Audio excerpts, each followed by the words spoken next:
Welcome to the Juniper podcast, where we chat with the most fascinating people in the pet space and dive into ways to keep our pets happy, healthy, and enriched. If you're a little obsessed with your pets like we are, you're in the right place. Let's dive in. Hello and welcome to the Juniper podcast. I'm co-host Haley Young here with Barb Buchmayer, author of Enrichment games for high-energy dogs and 2 positive herding books. She also hosts a virtual dog enrichment summit that features more than a dozen speakers and, as if that is not enough, runs an enrichment Facebook group with nearly 40,000 members. Thanks for all that you do to make enrichment information more accessible to everyday pet parents, Barb, and thanks for taking the time to talk with me today.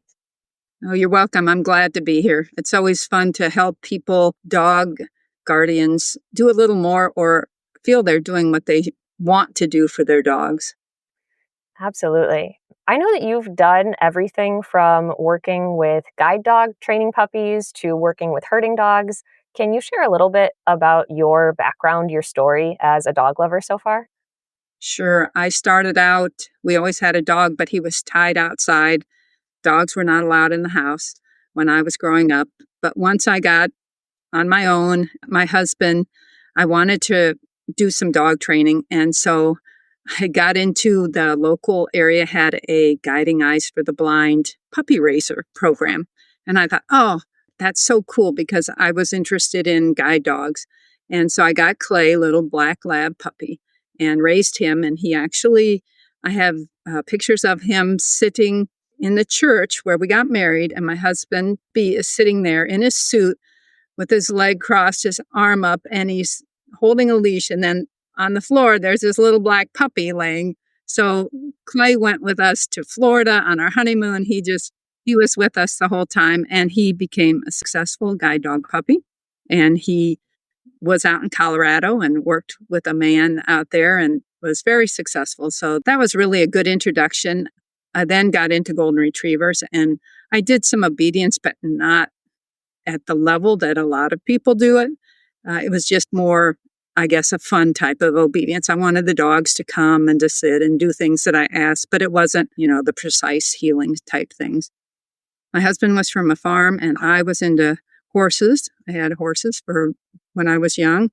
We got on a farm, and we had cattle, and I wanted a herding dog. So that was my big mistake.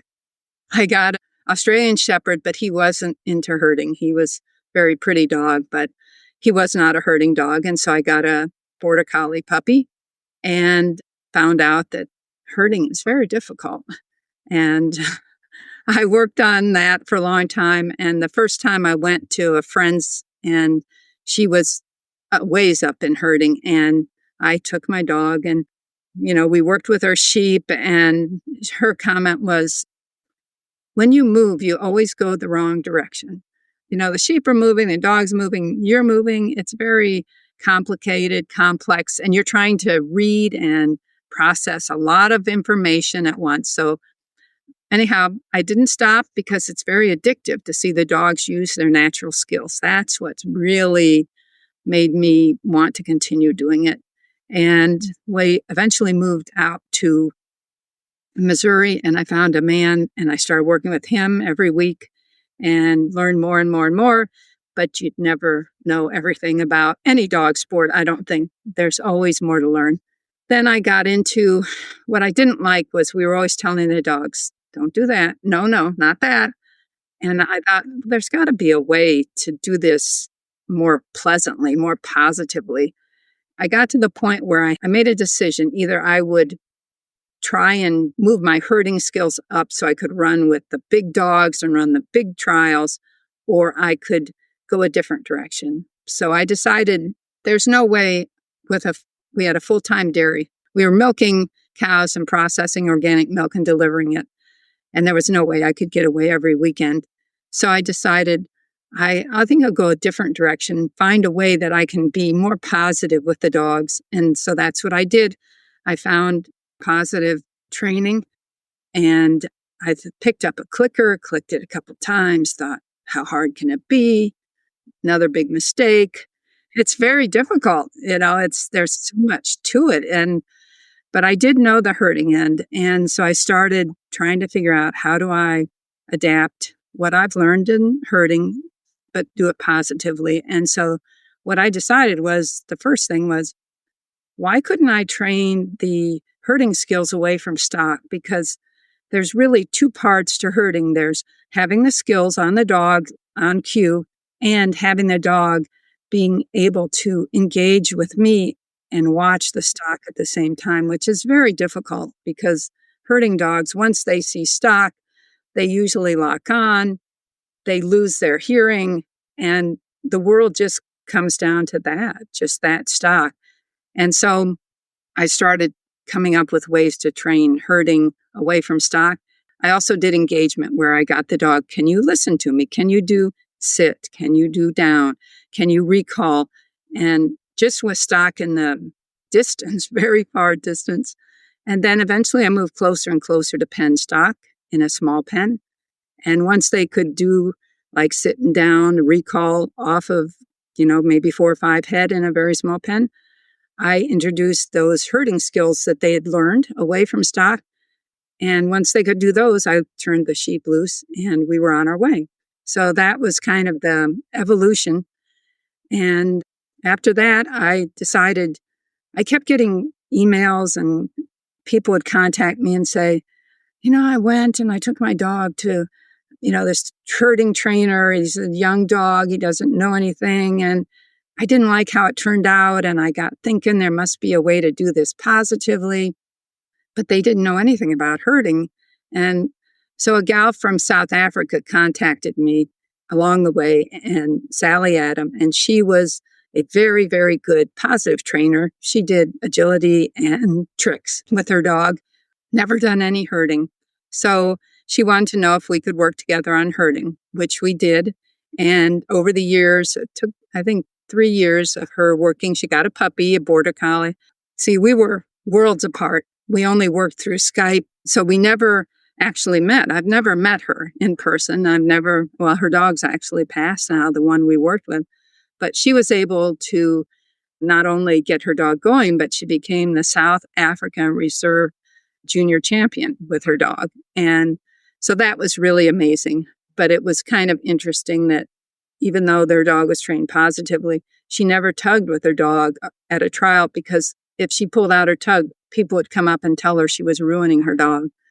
They felt like there was only one way to teach this, to train this, and you had to use punishment. And, if you were too good to your dog, you were ruining them. So long story short, then Sally and some other people suggested, you've got all these activities or games that you teach all these interesting skills to dogs, circling and walking in, and just a million different things we do, and they learn self-control. Why don't you put those skills out? And so I thought of it for a while and decided that those really would be a wonderful thing for people that have these herding breeds, and I found other breeds can do it too, that don't have any stock and are never going to do herding, but they want their dog to have that enrichment, that ability to do these things that are so natural and so instinctive to them. I call it urban herding. And so that's where the book came from, the Enrichment Games for High Energy Dogs. So that's kind of the long story to a short question. I love the long stories. And so much of what you said there really lights me up personally. I have a rescued Australian cattle dog. So when you first said that you got a herding dog and that was a mistake, I was like, oh yeah, I can relate to this. And she as an individual is very fearful, came to me very fearful. And so I was really interested in trying to activate more of her herding instincts and maybe exploring the herding world. But the reason that I didn't was because I had heard so many stories of the level of pressure that felt like it was required in that pursuit. And I knew this dog and I adore this dog, and I knew that she would not handle that well. We were trying to build her up in every other way. And that's actually where tug comes in for me personally. This might sound hyperbolic to some people listening, but I truly believe that creating a really good engaged game of tug with Scout saved our life together. That was such a life-changing activity that we were able to share and apply to all of these situations. So when you shared that anecdote too, I was like, oh, yes, these are my people. Like, that is such a fulfilling activity for her. I could go on. I'm so excited about this. But before I completely derail the conversation, What is your personal definition of that word enrichment? Well, it's changed over the years. I started out with this fancy, nice definition. It sparks curiosity and challenges them mentally and physically, and it does. But what I've come to believe is that enrichment is anything we do with our dogs that improves their and our lives. Because through my summit, I have learned so many ways that people add enrichment that I've never thought of. I mean, I wouldn't even consider it. And so, it might be something as simple as allowing your dog to make some choices, giving them some ability to choose what they want to do, or if they want to go right or left. Or it might be so many things people have talked about. And it might be just letting your dog sniff when you go on a walk. The whole plethora of ideas has come to me through my summit. And I just love talking with people and introducing other people to ideas that, maybe I'm not going to do hoops, or maybe I'm not going to do puppy trails. But for somebody else, that might just be the one thing that, really sparks them and helps them and their dog. And it's just a way to give people a lot of options, I would say, to try things. And I try to keep it to things that are usable or available to most people. Not, I don't usually have like high-end agility people come on. It's more introductory or fun type things. And it's more for, I call them pet guardians, pet parents that are looking for things they can do with their dogs, but they really aren't into competing at a high level. I mean, that's not their goal, and maybe someday, but right now they just want to do things with their dogs that they feel good about and their dog feels good about. Yeah, I think that makes a lot of sense. We got to hear more about the herding background and sort of the origins of the book. Over time, what has made enrichment become one of your biggest passions in that pet space that you're talking about? Well, I think that I kind of answered that. It's finding out how much is there through my summit. I mean, I started, basically the summit was an idea. Well, I could, have this enrichment games book. I can share it with people, but what else is there? People, haven't heard of enrichment games. So it's a way the summit allows me to talk about my book, but then I wanted to offer other things. I wanted to give people a taster of different options that they could do with their dog. And that's kind of what ended up opening my eyes to enrichment. Is there's so much more than you realize. And at the end of the summit, I usually send out a survey and ask different questions and allow people to make comments, good or bad, what they liked or what they didn't. And almost every year, I've done the summit twice, both years, someone will say, I don't know where you find these people, because, I've never heard of this or that, and I haven't either. And I think that's what makes me enthusiastic is, maybe you don't want to play enrichment games. Maybe you're not a big flirt pole fan like I am, but, maybe setting up hoops, which is very simple, is going to be your thing. Or, allowing your dog to choose between two puzzles. That might be something that you can do easily. One thing I had a gal talk about was just putting different paper towel tubes and toilet paper tubes and crumpled paper in a box and throw treats in and just let her dog rummage through it. And so, like I said, I try and do things or show things that are user-friendly and that, most of the things we do take very little money. But that's, to me, what's been the good part, because herding is a very, you have to be committed to herding to really do well with it. But the games I have are very simple. And the other thing I like about my games is that they build confidence in the dog and they build self-control. And you get this better communication, more clear communication. So I think that's the whole idea. I had someone talk about aggression, separation anxiety, reactivity.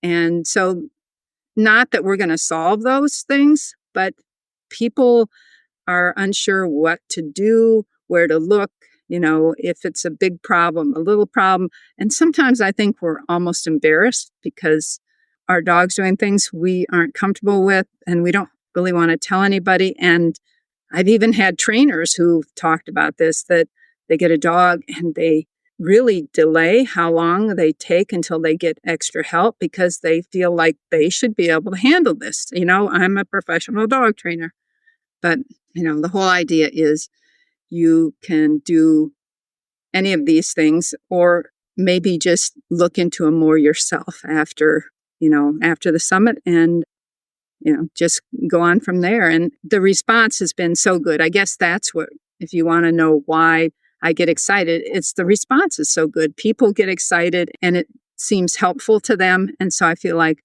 it's a lot of work, but a lot of people, a lot of dogs are getting something good out of it. Absolutely. I love that really broad, flexible definition of enrichment, especially because in the current landscape and particularly the current social media landscape, I feel like so many more dog trainers and dog parents are really active on platforms like TikTok and Instagram, even just especially since COVID, when everything, sort of became virtual in the space. And there's a lot of sometimes contradictory information out there.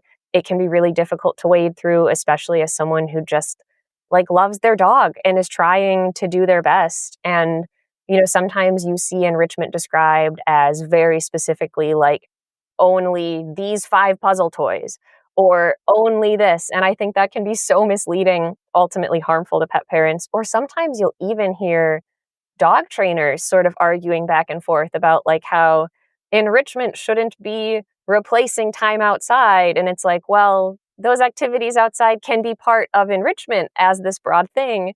Really love that you bring that approach. I think that is really what's ultimately the most helpful to pet parents, and, not getting too prescriptive about it has to be this or it has to be that. Figure out what works for you and your dog is so huge. For sure. I totally agree. I think that we get a little too focused on, I think, what we like and what works for our dogs. But I also find a lot of people are looking for things that aren't food related because, I like to do that. I come in my office, I'll bring my dog, and a lot of times I'll just scatter some food and let him, go find it.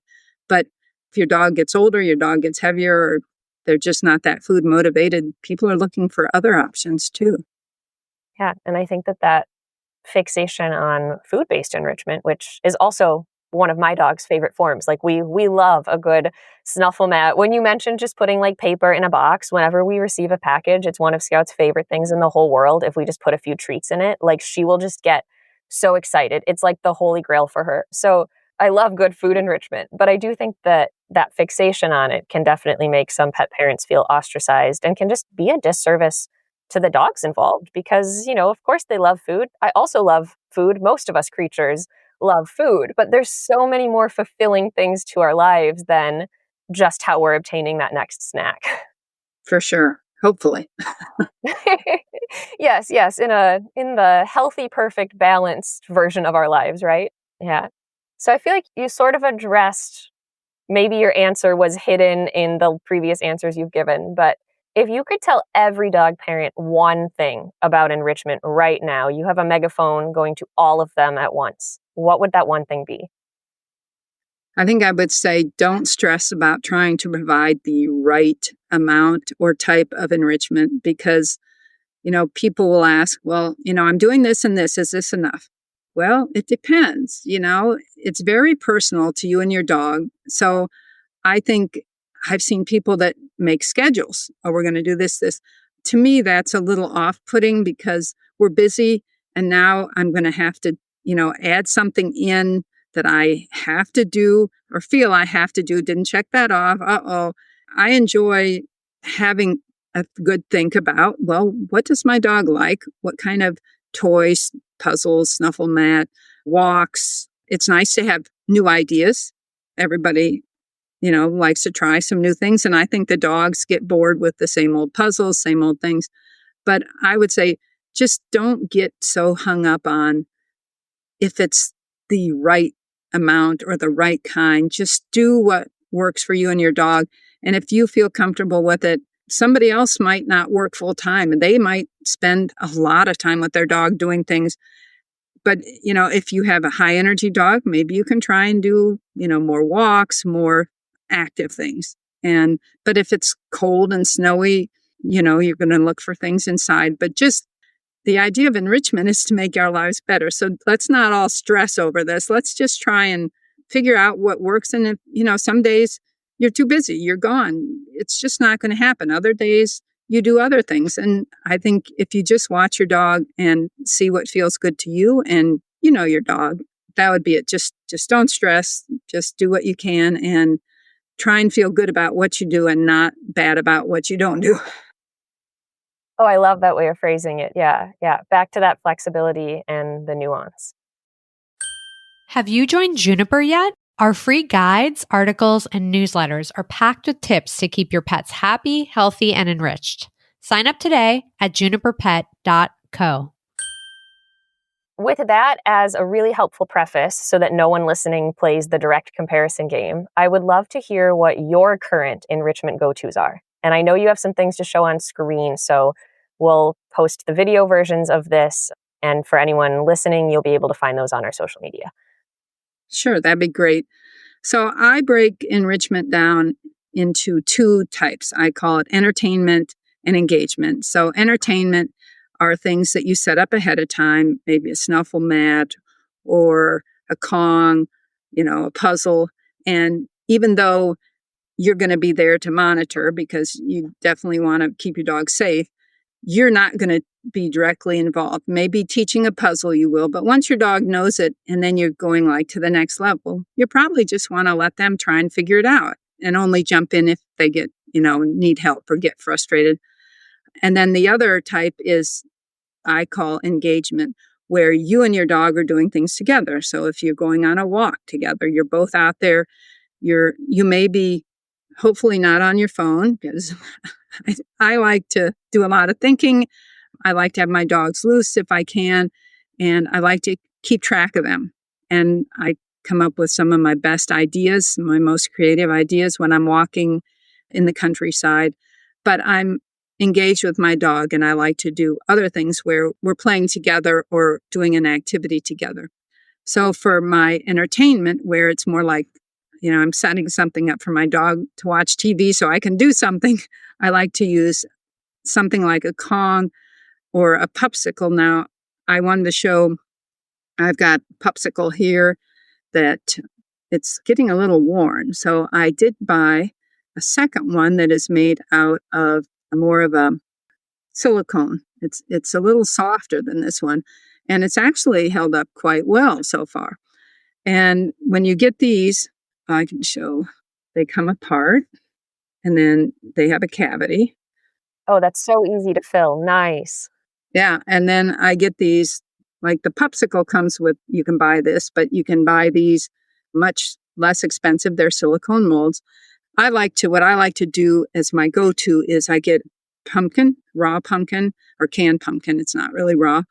And then I get a big can of that. I put it in a bowl and then I add any leftovers, any treats, any kibble, anything I can think of that I know my dog likes. Like, Sir, he loves vegetables. He loves broccoli, cauliflower. So if I have anything left over like that, I'll smush it up, throw it in, some kibble. If we have some leftover meat scraps or meat or gravy or anything that I think he will enjoy. I know some people use yogurt, but I put them in these molds and they're just flat across the top. And I've got like 5 of these. I will fill them all and I'll stack them in the freezer. And that's why I really love these type of containers, because you don't have to put this in the freezer. Where a Kong, if you want to fill it and freeze it, the whole thing has to be in your freezer. So then what I do is after they're frozen the next day, I usually pull them out, put them on my counter, let them sit about 10, 15 minutes. Then I pop out the treats. I throw them all in a plastic bag, throw them back in the freezer. And then I've got like 30 or 40 treats. So I just love doing that. And, that's my go-to for what I call entertainment, where I want to give him something that, it's going to take him a while, but it's not that difficult to set up and it's not that difficult to clean up, because that's my concern with a lot of the puzzles and toys is cleaning them and making sure, they don't get too disgusting, that they're safe for the dogs. So that's what I love about these. They're very easy to clean and very easy to to maintain. Then for my engagement, we get into my really favorite thing, which is I love flirt poles and doing flirt pole games. And so I'll show a flirt pole. This is my small one. The shaft is only about 3 feet long. It's got a handle. It's flexible, so it bends a little bit. And then it has a string that's probably about 4 feet long. And then it has a tug or a little prey on the end. And Sir is my dog, my border collie Sir is a big tugger, and he grabs that, and that is held up really well. That one is from Outward Hound. There's a lot of them that don't have a flexible handle, and what I like about the flexible handle is that spring makes it feel like the prey is trying to get away. So as the dog is holding it in their mouth, they feel that pull away from them, and so it really engages, I think, their prey drive, because now it's not just something dead in there. It's just like when you're tugging, you're pulling back, and that makes the prey come alive. So with that, I've got, a million games. I teach the dog to stop and stand. I teach them to walk in, and they have to wait until I tell them to get it. So I can get them to walk in, and they'll just be standing there over the prey until I say, get it. Then they'll just grab it. Then I use it to teach circling or flanking for herding, but just going both directions with cones. And then we can speed up, like I use hurry and slow down. We can do change of directions. We can do walk in, stop, back, move farther, move closer. And the beauty of it is you're doing very little, because by the time you get to a cone circle, let's say you have 6 or 8 cones and maybe a 10-foot diameter circle, you're standing there with the flirt pole, you're holding it in your hand, and then the prey or the toy is in the center. So it looks like you've got a fishing pole with this toy on the end, and the dog's going around. And they can get a lot of exercise, but you don't have to run and move a lot. So that's a really nice thing. And if you have a decent sized room in your house, you can do this in the winter or on bad days. I have a place I can use my small flirt pole. And then I also have a large flirt pole, which is a horse lunge whip. And there's a little tail on the end that I take off, and then I just put some kind of tug toy on the end.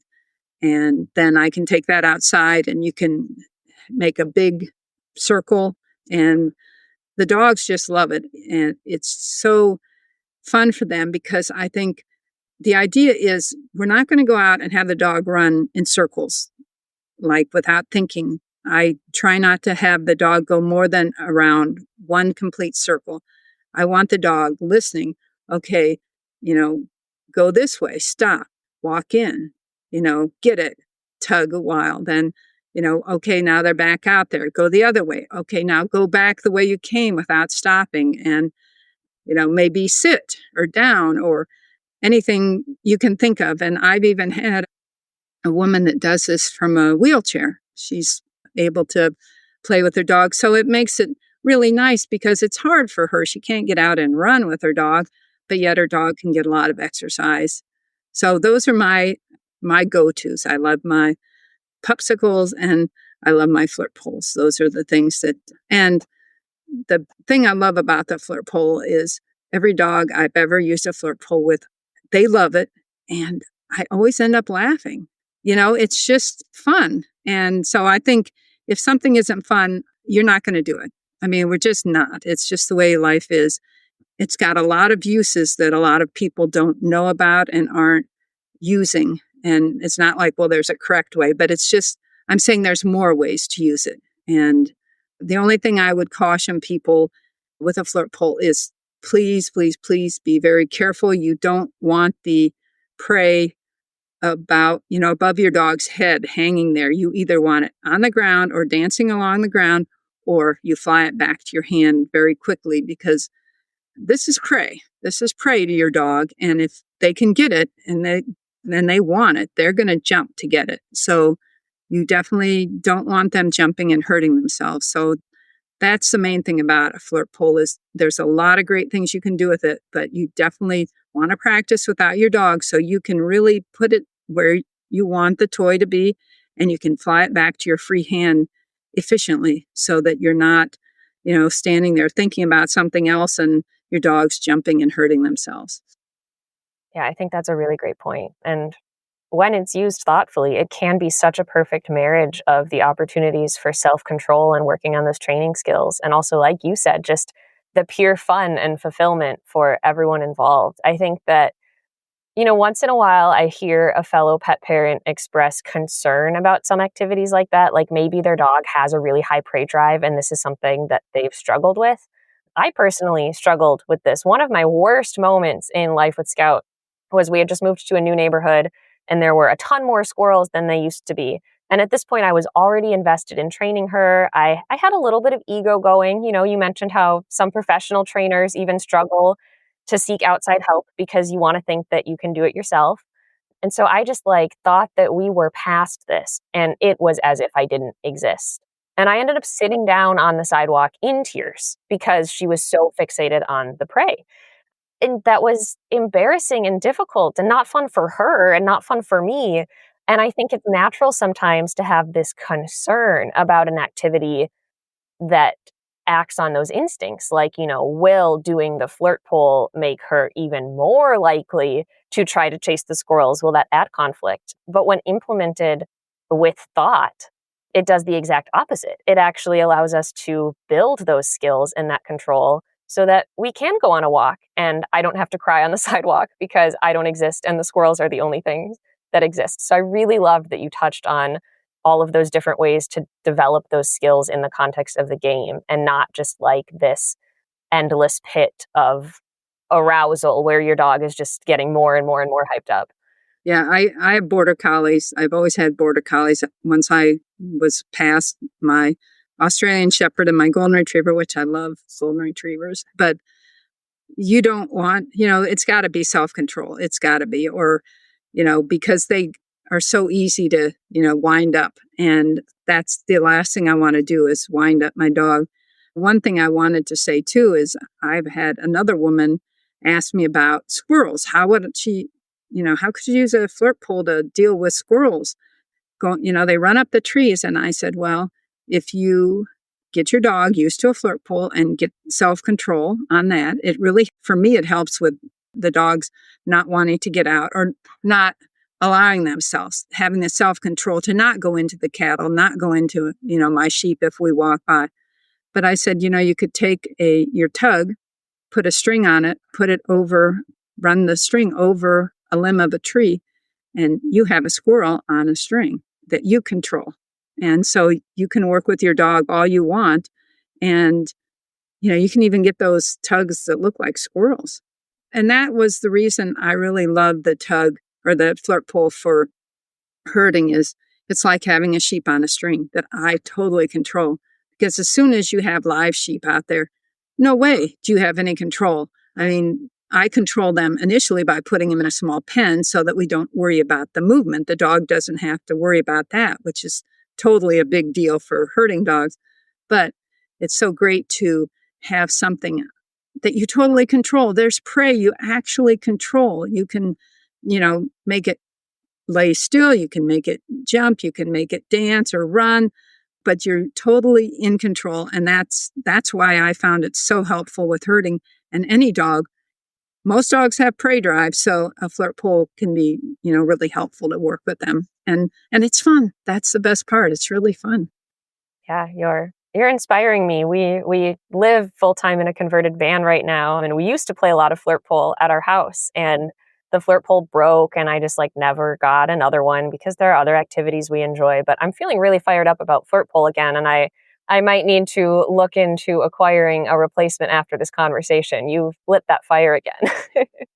It's really, I think it's very worthwhile, especially you have a herding dog, and it's a real outlet for them. And I've never found anyone who said, oh, once I worked with a flirt pole in the way where it's not just chasing it. Once we've added that self-control, they say, well, my dog listens better. We communicate better because you do, and you start getting confidence because you can run that toy or that tug that's hooked to the flirt pole in front of them and have them sit. I mean, that starts to give you confidence. And of course, as you go out, you may want, till you've seen your dog on a leash, be able to resist or on a long line, but still it's, you can start seeing it because that's prey to them. I don't care what anybody says. My dogs, I had a dog, it was my sir's father, his sire, and I was just switching over to positive reinforcement. I was terrible at it, but he was a very driven herding dog. I could never get, a true recall on him when he was off leash. The only time I could take him outside in a field without a leash or a long line on him is if I had a flirt pole in my hand, and he would never leave me. He wouldn't. And I have a video of him. And yet if I didn't have that, he would be fine for a little while. And then he'd see a squirrel or a rabbit and he'd just be gone. And so I just couldn't let him off leash. And I just really missed that. And I decided no other dogs from now on. That would be my big thing, was getting them to have a good recall so that, we could enjoy that time together. Absolutely. I feel like I could nerd out forever on the benefits of creating that communication in a state of arousal. Like, I spent way too long with my own dog trying to limit her arousal because when she was calm, it was much easier for her to pay attention. But the reality of the world that we live in is that there's going to be a stimulus somewhere that pops up that ruins that calm. And also, at a more philosophical level, I got this creature to share my life with her and have fun with her. And absolutely, we have joyous, calm moments. Of course, that's built into our life. But the fact of it is, some of her favorite moments in her whole life have been when she's super excited and enthusiastic. And being able to cooperate with her when she's in that state, so that I know, we're out on an off-leash hike and she flushes a deer out of the underbrush, and I know that she'll be able to hear me even through that excitement. That has been so much better than just trying to say, like, okay, well, I can't let you get excited. Yeah. Well, first of all, I think it's impossible to tell a dog you can't get excited. And secondly, when it's bred into them, it's almost too bad if they don't ever get a chance to experience that, because I've seen people that try and, okay, over time, I'm slowly going to teach this dog that if they see movement, they can't have it. Well, yeah, because we don't want them chasing cars or bikes or, that type of thing. But isn't it great if we have something that we say, okay, you can't do that, but you can do this, because there's something that you really love to do. And if, somebody said, well, I'm sorry, Haley, you can't have cake anymore. You can't have ice cream or chocolate or whatever you like, but you can watch someone else eat it. That should be good enough. It's like, it's worse. It's worse. So I think that that's what they've been bred to do. And like I said, it doesn't even have to be a herding dog. Any dog has that instinct to chase and grab. And so that's the beauty of the flirt pole, is it can be a squirrel, it can be a bike, it can be a car. It's any of those things, because when they see, that's the reason they chase bikes and cars. They assume, they see it as prey, that movement. They want to either stop it by catching it, or herding dogs often want to stop it by getting in front of it, which is not good for cars or bikes either. It fulfills a lot of things for our dogs. And it's just really hard for me to think about a herding dog or any dog that never gets a chance to do, what's so innate to them. Yeah. Those things make their hearts sing. That's why we love living with dogs, when we get to see them being dogs, doing doggy things. And it's just that balance of the modern human world and making sure that we're giving them outlets to do those things in a way that's safe and doesn't infringe on anybody else's rights in a public space, and like all of those variables. But these intentional forms of enrichment can totally be the solution there. I could keep talking with you forever. I am so fired up about all things enrichment. Really meant it about getting a flirt pole back in my life here soon. But before we go, can you tell us more about the Dog Enrichment Summit and the Facebook group? These are some really amazing resources that you offer, and I want listeners to know how they can get involved. Sure. The Dog Enrichment Summit, like I said, I've done it 2 years, and this year I ran it in January, and that's the plan for next year. I usually have about 22 people that I do an interview similar to this, very similar. The only thing I'd say is different is I try and encourage people to include videos of whatever the dog's doing. Like we had the woman doing the puppy trail. She showed some dogs doing that. The woman doing hoops. She showed some of that. Nose work. Anything people are doing. People love to watch dogs. I love to watch dogs, and it makes it so much clearer because I could talk to you for an hour and tell you about a flirt pole, but if I show you a flirt pole, and if I show you my dog doing a flirt pole, playing with a flirt pole, if you've never seen a flirt pole, now it makes sense to you. And so that's the main thing I'd say. The big difference in my summits versus anyone else's that I've seen is I encourage people to add video clips so we can see what's going on with the dogs. The summits are free. They usually last like 11 days, and there's 2 speakers a day, 2 interviews. And a lot of times I'm not familiar with what they're talking about. So I'm just asking questions like you have asked me, and to get more clarification. Well, what do you mean by this? What's that? And so I think it's helpful that I don't know all about what they're talking about, because that way I assume a lot of people don't know. Then I'm asking the questions that they may want to ask. And then the other thing is most people that speak offer some kind of a free offer, a PDF, or I've had all sorts of things, mini courses, whatever they would like. And then some offer a paid offer if you're interested. So that's that. And like I said, it's free, but if you want a year access to all the recordings, then there's a small fee that you can get that. So that's kind of the summit. And then my Facebook group, you don't have to be in my Facebook group to take part in the summit. I do put in there like the question of the day and things like that. And people post, this year it was Get on Base, which is a foot target exercise. So they had 3 days of teaching that, and people would post their videos in there. And so that was really nice.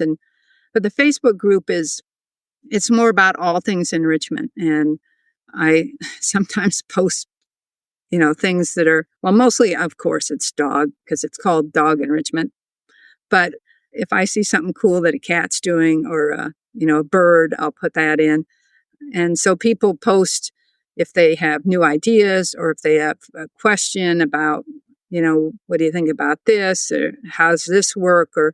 And then sometimes I had a picture of Sir. We had been on a hike, and I said, well, what can anybody send me post pictures of fun things you've done with your dog? And so got really cool ones. Like one of them was the dog out with a pig, and you just can't imagine what people do, with their dogs. So that was really fun. So I try and do things where people can post and ask questions. They can tell us things that they found that they really like in, about some enrichment, or what they didn't like. And so it's kind of a group where people can investigate enrichment in different ways. And really, they can ask pretty much anything they want, other than, I don't want people promoting their courses or selling things, and definitely not selling dogs. People try and do that. And it's a positive-based group. There's, they're not allowed to talk about punishment-based. You'd think in enrichment you wouldn't have that, but you do get into that sometimes, where people say things that I don't really encourage. So I just get rid of the post and tell them don't do it again. But, I try and make it a just like my whole idea of enrichment, a positive place where we enrich each other's lives, in little ways. You're probably not going to find, some huge thing, other than you might find flirt pole, which to me is a huge thing. But it's a place to just share ideas and have a community, a supportive community. Yeah, that sounds wonderful. Is there anything else you would like to add?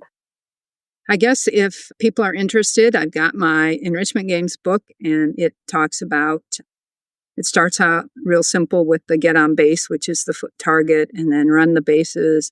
And then we do, some simple things like distraction action, which is distraction training, but a lot of pet parents aren't familiar with it. Some professionals say, oh, that's very simple stuff. Yes, it is, but it's very important stuff. And then we move on to engagement training, which is much more difficult because in distraction training, you hold up something and the dog has to, or the goal is the dog can listen to your cues and respond in a good, quickly. But you're still the focal point. And, it might be turning away from your dog because sometimes, if you turn sideways or you are too far away, your dog won't respond.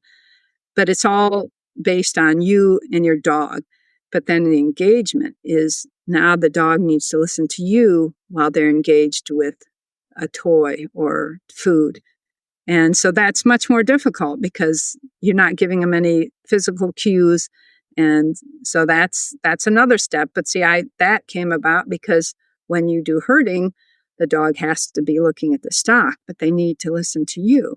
So that's why I put that in there. And then we start doing cone squares, which are just 8 cones in a 4-foot, on a side square. It's very small. Start teaching circling. And then we go from there into bigger squares or circles and add a flirt pole. And then it's like the sky's the limit. You just can keep going on and on. So the nice thing is a lot of it can be done inside. And so in the winter or bad days, there's things to do with your dog that are simple. I mean, if you have 8 cones and a handful of treats, you're good to go. You don't need a lot of room. So I would say if anyone's interested in that, and I do have my 2 positive herding books that are much more detailed. And if you're interested in teaching herding or learning about herding in a positive way, my books, someone said, oh, these are the Bible of positive herding. Well, let's put it this way. They're the first step.